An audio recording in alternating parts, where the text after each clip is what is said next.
Kung ayaw mong isuko, edi huwag. Hindi mo ba iginagalang ang utos ng pamilya nyo? Wala ba itong halaga sa iyo? At tama. Saan mo inilalagay ang mga ninuno mo? Utos ng lolo. Kung sino ang makapagbukas ng Linglong Stone, siya ang magiging pinuno ng pamilya. Ngayong nabuksan ko na, si Long Yu, ang Linglong Stone. Ngayong araw, ngayon, ako na ang magiging pinuno ng pamilyang ito. Sino ang may tutol?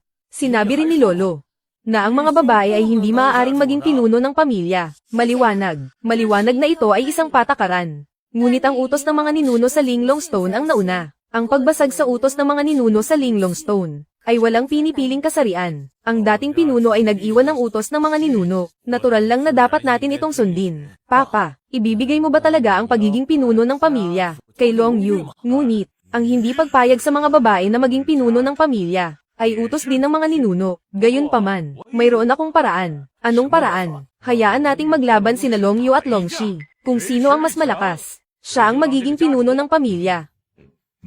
Magandang paraan iyan.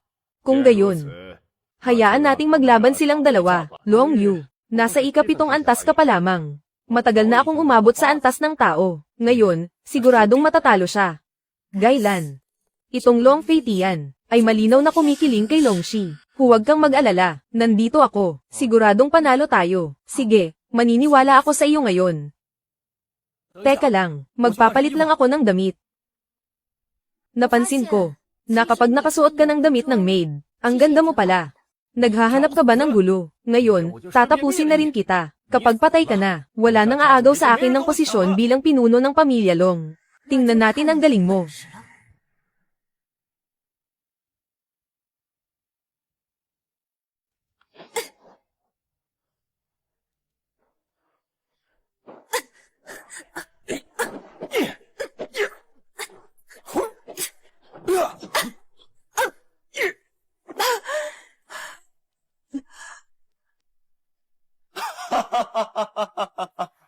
Long Yu, ang hina mo.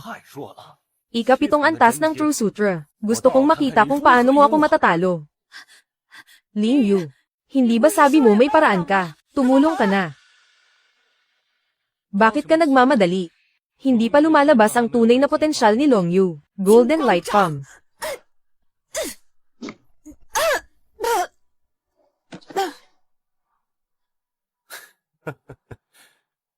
Sumuko ka na, Long Yu. Ang kulang sa iyo ay hindi lang isang antas ng Nine Sons True Sutra, kundi ang pag-unawa sa Nine Sons True Sutra.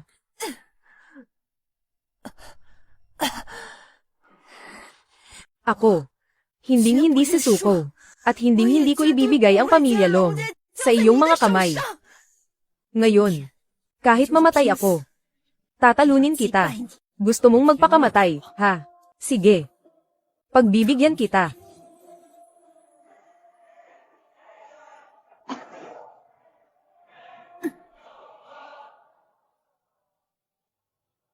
Ito. Paano? Anong nangyayari? Pulang ilaw. Ibig bang sabihin, naunawaan na ni Long Yu ang huling antas ng Nine Sons True Sutra? Imposible.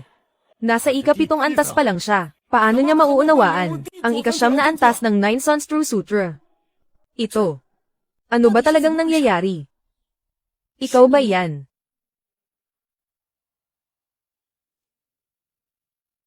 SHH. Siyempre, sino pa ba kundi ako? Ang huling antas ng Bajiyu Zuangang na ito ay mauunawaan lamang sa bingit ng buhay at kamatayan. Maaari pa itong maunawaan ng lagpas sa sariling antas. Kanina, para matalo si Long Shi, handa si Long Yu na isakripisyo ang sarili niyang buhay. Ito ang pinakamahalaga. Tumulong lang ako sa huli. Ang talino mo talaga. Naisip mo pa ang ganitong paraan. Siyempre naman. Totoo nga. Ang huling antas ng Bajiyu Zuangang. Lahat kayo, ang talento ni Long Yu, ay ang pinakamalakas na nakita ko. Oo nga, sa ganyang edad, naunawaan na niya, ang huling antas ng Bajiyu Zuangang, at lagpas pa sa kanyang antas. Pinipili ko siyang maging pinuno ng pamilya. Wala naman kayong tutol, di ba? Walang tutol. Hindi pa ako natatalo. Pero ngayon, talo ka na. Gintong palad.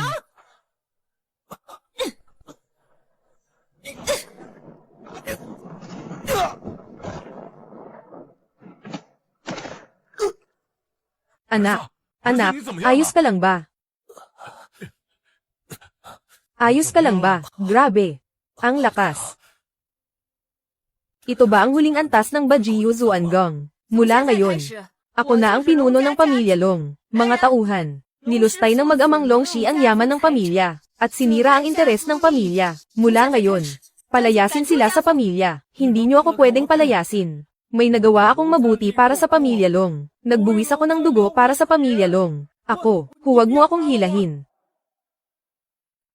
Salamat sa tulong mo ngayon. Oh, paano mo naman ako pasasalamatan? Paano mo ba gusto? Kung ganun, magsuot ka ng maid outfit. Nananaginip ka.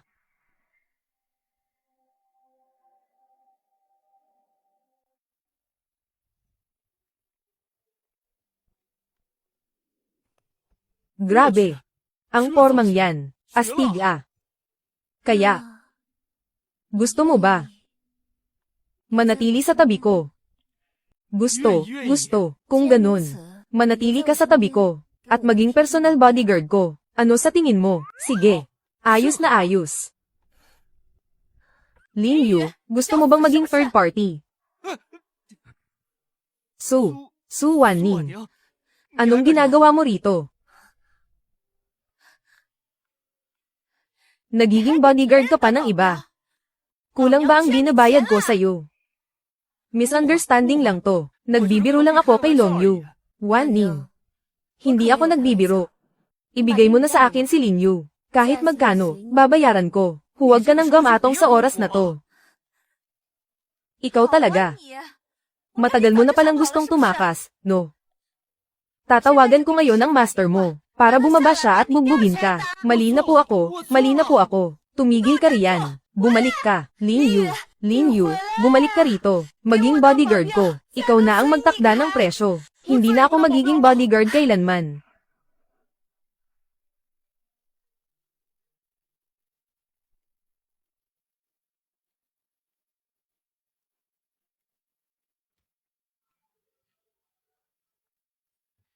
Mr. Lin, lalaki ako. Hindi ako bulag.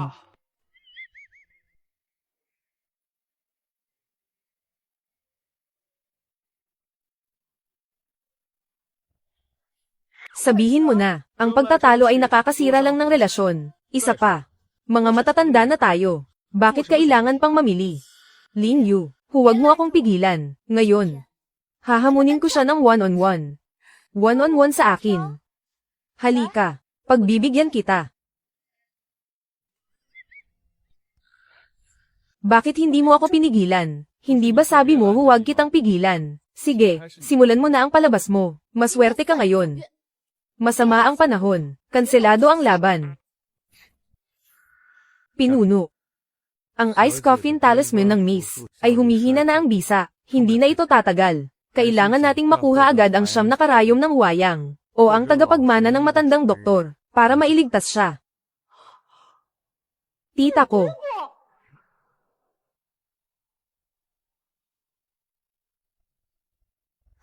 Wanning. Miss Su. Mali ang pamilya Long noon, pero hindi na makakapaghintay ang tita ko. Pakiusap, ibigay mo na ang siyam na karayom ng wayang. Ibibigay ko kahit anong gusto mo. Hindi ba't ang yabang mo kanina?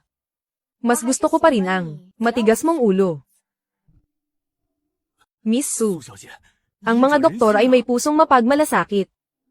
Pwede tayong magligtas ng buhay, pero dapat malinaw ang usapan. May 3 akong kondisyon. Una, simula ngayon, ang pamilya Long sa Jiangcheng, sa lahat ng negosyo, ay dapat makipagtulungan ng buo sa pamilya Su, magbahagi ng resources, at ang pamilya Su ang masusunod. Sige. Pangalawa, sa paggamot sa tita mo, susundin mo lahat ng utos ko. Si Lin Yu, bilang empleyado ko, ay aalalay sa buong proseso. Marunong ka sa medisina. Siyempre, pamilya ng mga doktor ang pamilya Su. Pumapayag ka ba o hindi? Sige. Pumapayag ako. Paano ang pangatlo? Ito ang pinakamahalaga. Ikaw. Simula ngayon, huwag mo nang pag-interessen si Lin Yu. Bodyguard ko siya. May pinirmahan siyang kontrata. Buhay man o patay, bodyguard ko siya. Bodyguard ko siya. Bodyguard kong bodyguard. Pwede bang huwag mo nang dagdagan ng salitang patay? Sige, pumapayag ako. Lahat. Basta unahin ang paggamot sa tita ko. Patahanan mo muna siya. Ililigtas ko ang tita mo. Tungkol naman kay Lin Yu. Isang lalaking ganito kalakas. Sa susunod, aagawin ko pa rin siya. Deal. Lin Yu, Lin Yu. Magsisimula na akong magpasikat. Huwag kang makikialam. Maliwanag.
Umatras kayong lahat. Magpapasikat muna ang binibining ito. Susuriin ko na ang pulso. Miss Su. Sa inyo na po kami umaasa.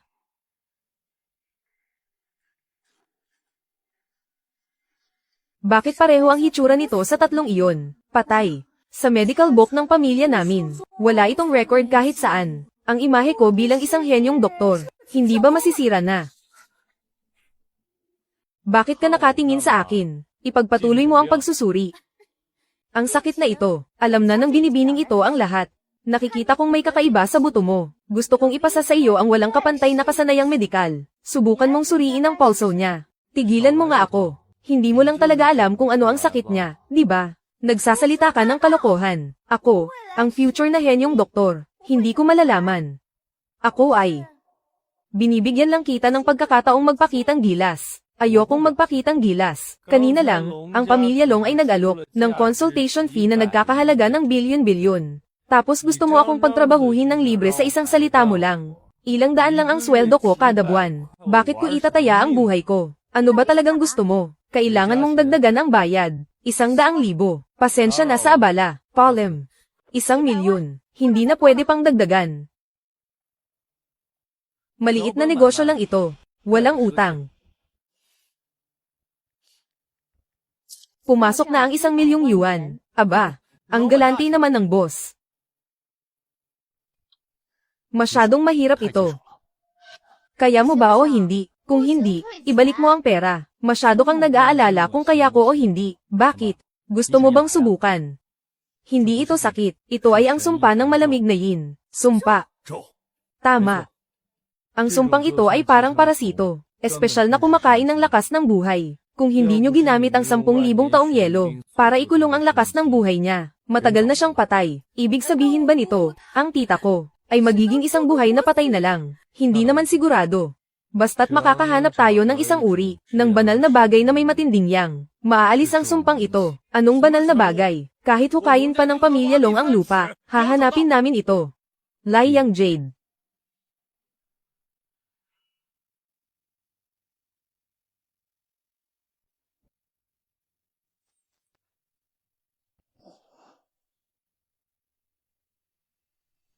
Lai Yang Jade. Naalala ko na, sa 9 Yang manual ng pamilya namin, nabanggit ito. Ito ang pinakamahalagang kayamanan para maabot ang pinakamataas na antas. Pero napakalabo ng nakasulat doon. Hindi ko talaga alam kung saan ito hahanapin. Dahil may talaan ang 9 na araw na tunay na kasulatan. Baka sa mga medikal na aklat ng pamilya Su, ay mayroon ding mga pahiwatig. Tutal, ang 2 librong ito, ay parehong ibinigay ng matandang immortal noon. Handa ka bang tulungan ako? Huwag kang masyadong bilib sa sarili mo. Ginagawa ko ito para sa hinaharap na pangingibabaw sa negosyo ng pamilya Su. May pinirmahan tayong kasunduan. Sa pagitan natin, pansamantalang tigil putukan. Tigil putukan.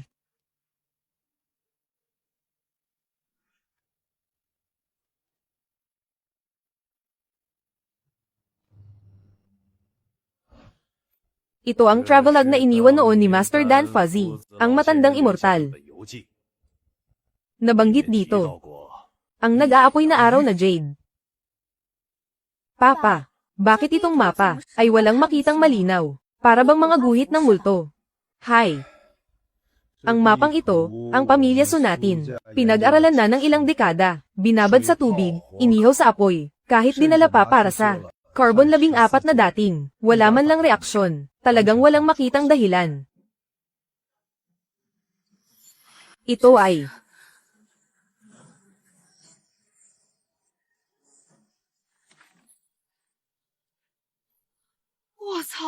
3D holographic projection. Ang mapa ay may reaksyon sa 9 na araw na tunay na kasulatan. Kaya pala, ang pamana ng ating dalawang pamilya ay talagang isang kandado at isang susi. Ang pagkakaugnay ay ganito pala kalalim.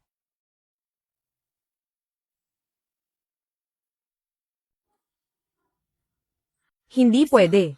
Ang mapang ito ay isang walang hanggang butas. Ang aking tunay na chi ay hindi sapat para ipakita ang buong ruta. Sobra na ito. Xiao Yu. Para makapagligtas ng tao, at para tuluyang malutas ang alitan ng pamilya Su at Long, na ilang dekada na. Nakikiusap ako sa iyong tulong, Tito Su.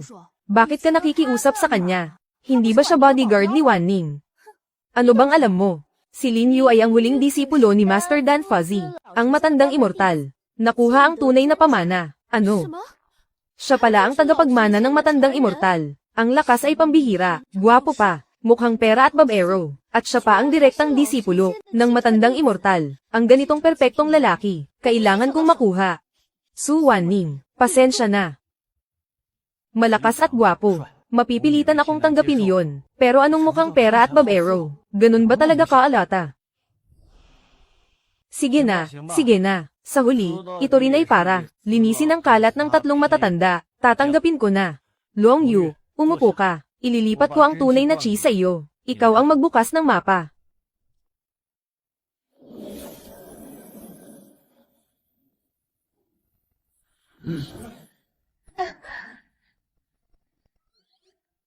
Aray ko, Lin Yu.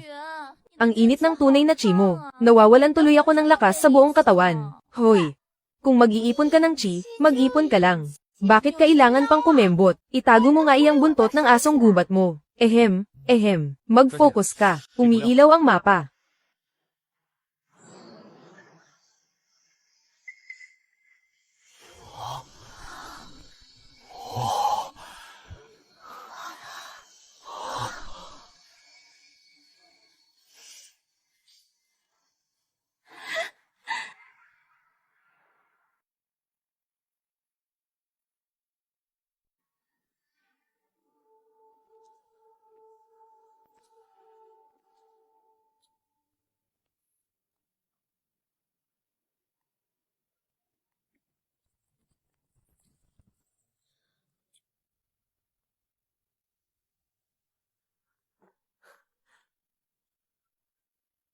Lai Yang Jade, nahanap din sa wakas. Nandito na tayo, hindi mo pa rin binibitawan. Naadik ka na ba sa paghawak? Matandang immortal, nako, ang mabuti kong disipulo, nahanap mo rin sa wakas. Kunin mo na agad ang Lai Yang Jade. Matanda. Bakit ka nandito? Hindi ba't nasa bundok ka at nagkakamot ng paa? Ito ay isang clone ng iyong guro. Huwag na tayong magpaligoy-ligoy. Kapag nakuha mo ang Lai Yang Jade, makakaligtas ka na sa iyong pagsubok. Pagsubok. Parang laro lang sa akin ang pagsubok na yan. Dapat matagal na itong alam ng 3 matanda. May mali. Gusto kong suriin ang pagkakakilanlan mo, guro. Noong huling beses na sumilip ka kay Byudang Wang habang naliligo, ako lang ang pinakuha mo ng pinagliguan niya. Sabi mo pa, bukal ng anino ng buwan yon. Huwag mong sabihin itong layang bat na ito, ay may problema rin. Naghihinala na ang makong na to. Hindi niya pwedeng malaman. Lalaki rin naman ang guro mo. Huwag kang mag-alala. Siguradong totoo ito ngayon. Bilisan mo na. Kung ano ang puno, siya rin ang bunga. May mali talaga sa'yo. Ang sumilip kay Byudang Wang ay malinaw na ang pekeng ku si Nero. At pinalayas pa siya ng guro ko sa bundok. Sabihin mo, sino ka ba talaga? Ano ang kailangan mo? Nababaliw na ba ang matandang ito? Mukhang masayang masaya siya. Siguradong may masamang balak ang matandang to.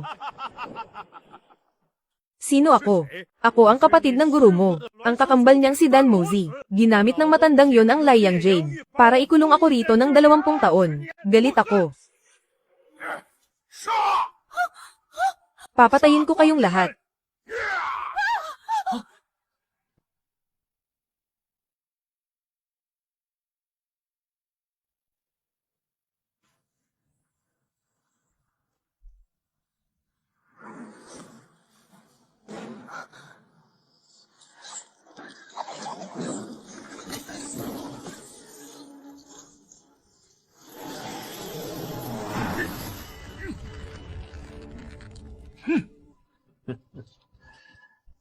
Hinahanap niyo ang Liang Jade para tanggalin ang sumpa ng malamig na yin, tama. Ang babaeng yun, siguradong napakahalaga niya sa inyo, hindi ba? Paano mo nalaman ang tungkol sa sumpa ng malamig na yin? Ikaw ba ang nagsumpa sa tita ko? Siyempre. Sa buong mundo, tanging ang Liang Jade lang na ito ang makakapag-alis ng sumpa. Kunin niyo ang bato. Masisira ang selyo, at makakalaya ako. Kung hindi niyo kukunin, mamamatay siya. Kayo ang pumili. Baliw ka na. Ang matandang halimaw na to, sa tingin pa lang ay hindi na maganda ang kutob ko. Kung pakakawalan natin siya, magkakagulo ang buong mundo. Ibig sabihin ba nito, hahayaan ko na lang. Mamatay ang tita ko.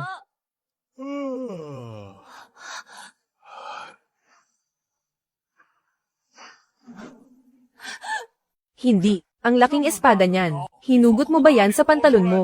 Huwag mo nang pansinin ang mga detalye. Sabi ko na nga ba, pinababa ako ng 3 matanda sa bundok para hanapin ang espada. At siguradong hindi ito magiging madali.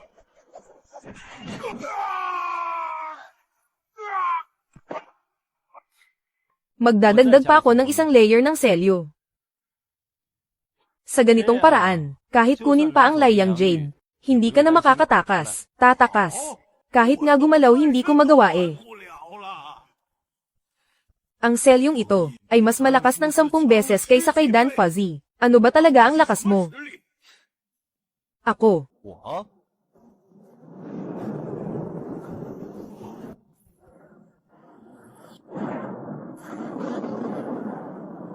May hawak ng batas ng langit, isang Diyos sa lupa.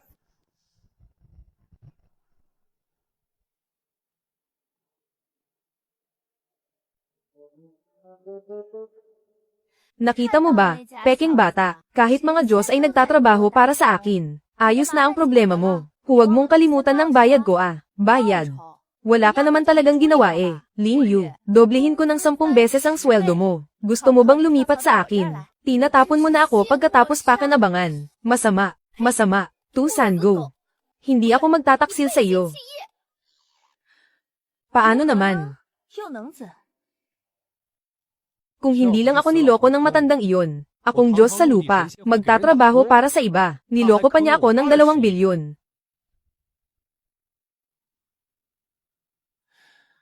Pwede kitang gamitin, para bawiin ang pera. Hoy! Gusto mo bang maging malaya ulit? Gusto. Gusto ko talagang umasenso. Magbabagong buhay na ako. Magbabagong buhay mukha mo. Mamaya tatawagan ko si Master. Kailangan mong umarte, na sobrang sama. Ekspresyon. Tono ng boses. Sabihin mo ang plano mong sirain ang mundo, ay parinig mo sa kanya. Kung hindi mo gagawin, papatayin kita sa isang sampal.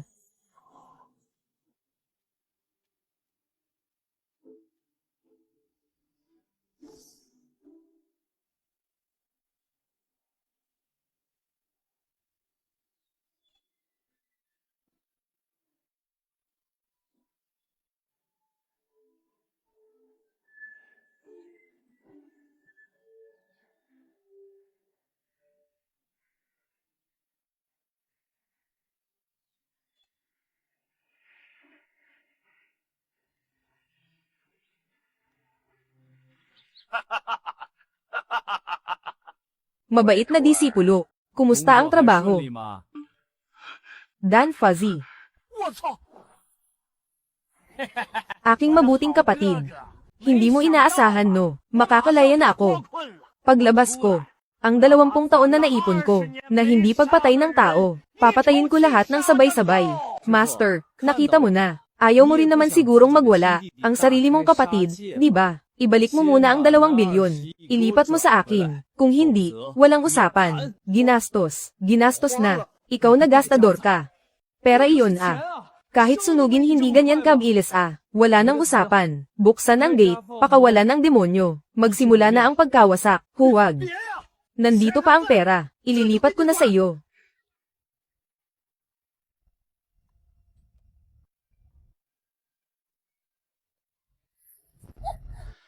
Lalakas pa ba ang loob mong agawin ang lalaki ko? Ikaw nga itong nang aagaw sa akin eh.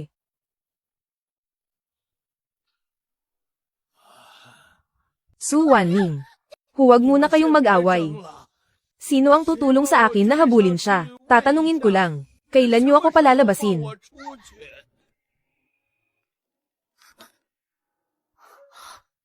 Nasaan na siya?